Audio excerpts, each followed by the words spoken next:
Hello guys, welcome back sa akin channel. Medyo matagal akong nawala kasi naging busy sa ibang project. So, eto na, mag-update na tayo sa comparison between DIY SCC using buck converter at 400 watts LE-Joy. Sa mga hindi pa nakakapanood ng ating tutorial dito, ilalagay ko na lang sa description below. Gumamit pala tayo dito ng 20 amps buck converter tapos nilagyan ng potentiometer para ma-vary yung voltage at current. Ito pala yung 400 watts LE-Joy na MPPT SCC. Bali, nilagyan ko na lang siya ng XT60 connector para mas mabilis natin may connect yung mga wires. Sa mga bago pa lamang po sa akin channel, please like, subscribe, and hit the notification bell para lagi kayo updated sa aking mga i-upload na videos. So guys, simulan na natin ang comparison between DIY SCC and 40 watts LE-Joy. Time check, 12:38 ng tanghali, May 20 ngayon. So, gumamit tayo ng 150 watts na solar panel, yan. Pansamantala lang muna yan guys, parang nakapatong lang siya tapos nilagyan ko lang ng stopper para hindi mahulog. Ang PV wire natin ay may haba na 15 meters tapos ang size ng wire naman ay 4 mm squared.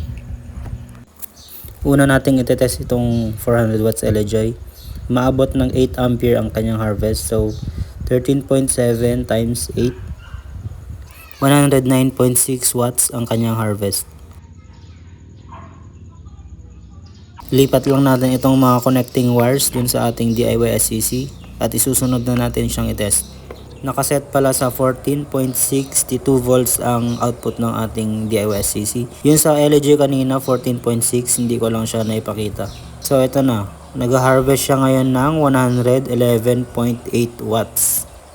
Kulang kasi tayo ng isang watt meter. Ilalagay sana natin dun sa may output ng ating solar panel para makompute natin yung efficiency ng DIY SCC natin.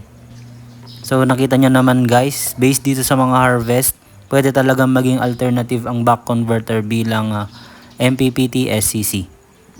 Sa pag-compute naman ng power efficiency, power output divided by power input times 100%. So lumalabas na 98.5% ang efficiency ng LE-Joy SCC. Sa DIY SCC natin, hindi natin makompute ang power efficiency dahil wala tayong power input. Pero masasabi ko lang dahil hindi naman nagkakalayo ang harvest ng DIY SCC natin sa LE-Joy, nasa 95% pataas pa rin ang power efficiency netong buck converter. Ang kagandahan lang ng DIY SCC natin ay malawak ang voltage range. So, pwede nyong iset sa 1.2 volts hanggang 22.2 volts. Ang gamit pala natin sa pag-charge ay itong 60Ah na portable solar generator. Hindi ko pa siya natatapos kaya ganyan pa yung itsura niya, pero pansarili ko lang naman kaya okay lang. So guys, maraming salamat sa panonood. Dito na nagtatapos ang ating comparison. Comment down below lang kung ano pa ang pwede nating content sa susunod nating video. Thank you so much.